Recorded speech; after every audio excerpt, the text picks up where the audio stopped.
నమస్కారం. సున్నా అంటే ఏమీ లేదు కదా. కాని ఎప్పుడైనా ఆలోచించారా సున్నాకి కూడా మరో వైపుంటుందని?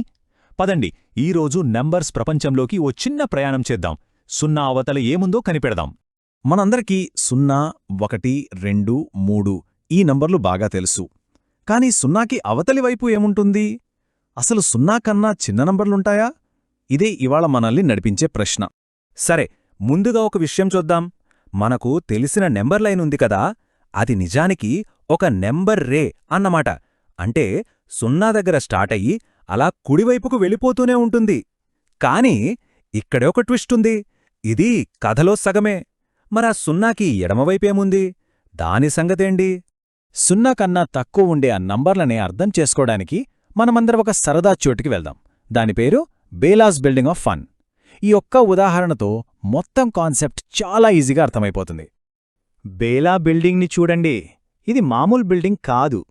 గ్రౌండ్ ఫ్లోర్కి పైన ఫ్లోర్స్ ఉన్నాయి, అలానే గ్రౌండ్ కింద కూడా ఫ్లోర్స్ ఉన్నాయి. నెగటివ్ నంబర్స్ని అర్థం చేసుకోవడానికి ఇదొక పర్ఫెక్ట్ ఎనాలజీ.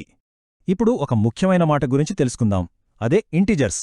అంటే ఏంటంటే అన్ని పాజిటివ్ నంబర్లు, తెలుగులో ధన సంఖ్యలు, అన్ని నెగటివ్ నంబర్లు అంటే రుణ సంఖ్యలు, ఇంకా మన 0 ఇవన్నీ కలిస్తేనే ఇంటిజర్స్ అనమాట. ఓకే, ఈ బిల్డింగ్లో మనం లిఫ్ట్ ఎక్కబోతున్నాం. రూల్స్ చాలా సింపుల్. గ్రౌండ్ ఫ్లోరేమో మన స్టార్టింగ్ పాయింట్, అదే ఫ్లోర్ 0.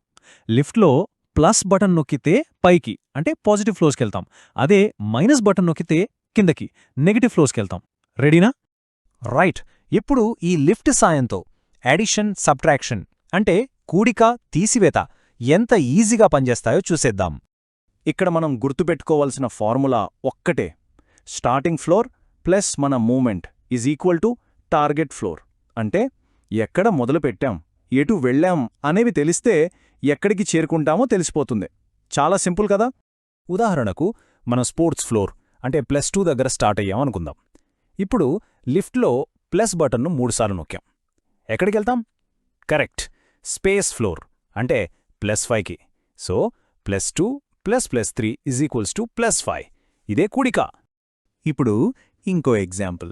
మళ్ళీ స్పోర్ట్స్ ఫ్లోర్ +2 దగ్గరే ఉన్నాం, కానీ ఈసారి మైనస్ బటన్ని 3 సార్లు నొక్కుతున్నాం. లిఫ్ట్ కిందకి వెళ్తోంది.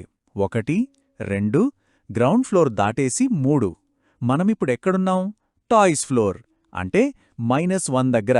కాబట్టే +2 + -3 అంటే ఆన్సర్ -1.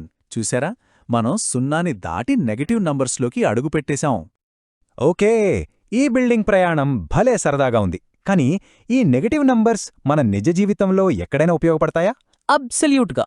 ఎక్కడో చూద్దాం పదండి. నిజానికి మనం రోజు వాడే చాలా విషయాల్లో ఈ నెగటివ్ నంబర్స్ ఉన్నాయి. ఫర్ ఎగ్జాంపుల్, బ్యాంకింగ్లో మన అకౌంట్లో డబ్బులు పడితే అది క్రెడిట్ అంటే ప్లస్, తీసేస్తే డెబిట్ అంటే మైనస్. సముద్ర మట్టానికి పైనున్న ఎత్తును ప్లస్తో చూపిస్తే కింద ఉన్న లోతును మైనస్తో చూపిస్తాం. టెంపరేచర్ కూడా అంతే.